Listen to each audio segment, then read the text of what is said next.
नमस्कार मित्रों, अश्विनी सेज में आपका स्वागत है। मित्रों, आज चर्चा भाजपा की जीत को लेकर। क्या वास्तव में भाजपा जीत रही है? बड़ा यक्ष प्रश्न है। और अगर जीत रही है तो किन नीतियों पर, किन कार्यक्रमों पर और क्या उपलब्धियां हैं भाजपा?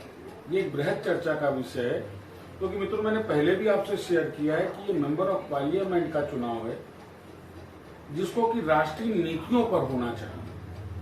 और ये दुर्भाग्य है हिंदुस्तान के लोकतंत्र का कि पिछले 5-6 चुनावों से किसी भी पार्टी के पास कोई राष्ट्रीयगत नीति नहीं है।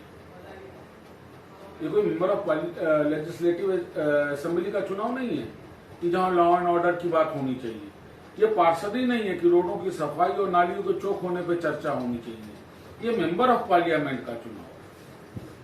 तो क्या भाजपा सफल सरकार है? पहला सवाल। और सफल है तो किस आधार पे?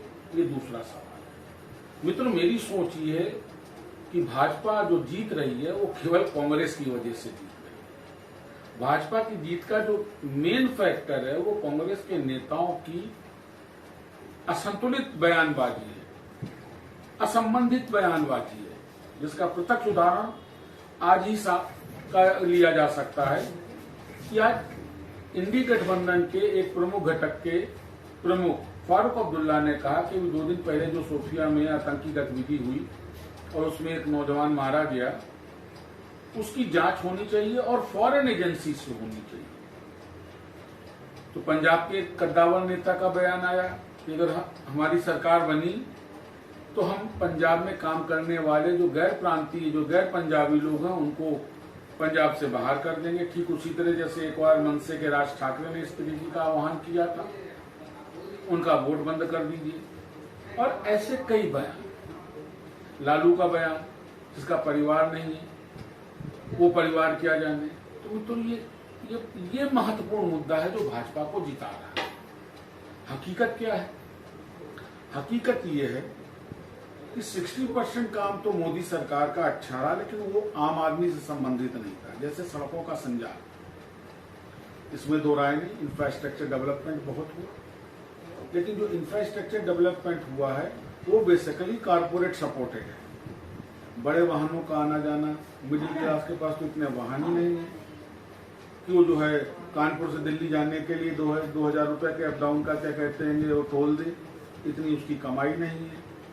शहरों की सड़कें आज भी टूटी हैं, गांवों में सड़कों की आज भी जरूरत है।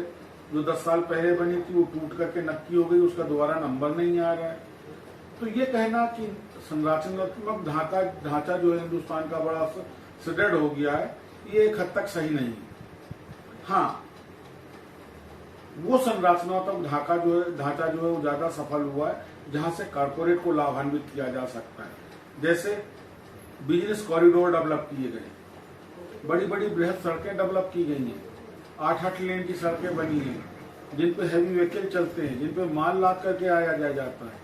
आम आदमी की सड़क आज भी कानपुर इसका प्रत्यक्ष उदाहरण है कि अगर आप सघनाबादी क्षेत्र कानपुर में चले जाएं तो 90% सड़कें टूटी हैं, डैमेज है, जिनका कोई फुर्सा हाल नहीं। इसके बावजूद भी भाजपा जीत रही है।